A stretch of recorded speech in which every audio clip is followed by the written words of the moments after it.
এতক্ষণ মনে হয় রান্না বান্না সব কিছু শেষ। চলো আমরা খাওয়া দাওয়া করিনি, ঠিক আছে বেবি? চলো। আচ্ছা ঠিক আছে। আসো বাবু, আমরা এখন খাওয়া দাওয়া করিনি, ঠিক আছে? এই তোকে আমি বলছি না যে একদম পারমিশন ছাড়া আমার রুমের মধ্যে একদম আসবি না। তুই এখানে কি করতেছিস? ম্যাডাম ওই যে রান্না হয়ে গেছে তো খাবার দিব না। রান্না হয়ে গেছে এটা আমি বুঝবো। কি হলো?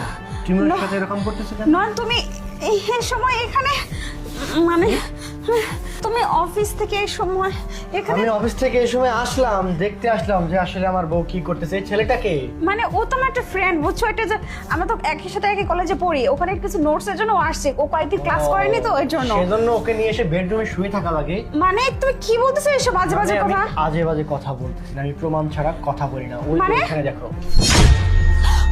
দেখছো ওইখানে সকালবেলা হিমানি মোবাইল লাগিয়েছিল, ওইখানে ময়লা পরিষ্কার করতে উঠে মোবাইল লাগিয়ে তোমাদের কীর্তিকলাপগুলো আমি লাইভ টেলিকাস্ট দেখছি। তোমরা এখানে বসে বসে কি কি করছো? মানেটা কি? এই তোর এত বড় সাহস, তুই আমার রুমে ক্যামেরা লাগাছিস? আমি যা করছি একদম ঠিক করছি। অনেক আপনি ঠকাইছেন স্যারকে। আর না হিমানি আমাকে আগেই বলছিল। তাহলে শোনো। স্যার, একটা কথা হ্যাঁ বল। কিভাবে যে বলি আপনি আবার কি মনে আরে কোনো সমস্যা নেই, তুই আমার বাসায় এসে যাবত কাজ করিস, কিভাবে বলে মানে কি দরকার বল। আমি অনেক- টাকা পয়সা লাগবে? না না, তাহলে? আপনি অফিসে যাওয়ার পরে ম্যাডাম একটা ছেলে হিমানি কি বলতেছিস তুই এসব কথা? তুই আমার বাড়িতে থেকে আমার খাবার খেয়ে তুই তোর ম্যাডামের নামে দুর্নাম করতেছিস? তোর এত বড় সাহস, তাও আমার বউয়ের নামে বলতেছিস? আরেকটা ছেলেকে নিয়ে এসে না তুই স্যার, আরো? আমি জানি আপনি বিশ্বাস করবেন না।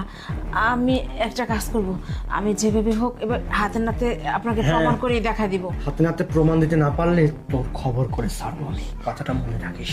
আচ্ছা। যেটা বলছিস এইবার বুঝতে পারছো? আমি এতদিন ওর কথা বিশ্বাস করিনি, ওকে শুধু বলছিলাম যে তুমি হাতে নাতে প্রমাণ দে আমাকে।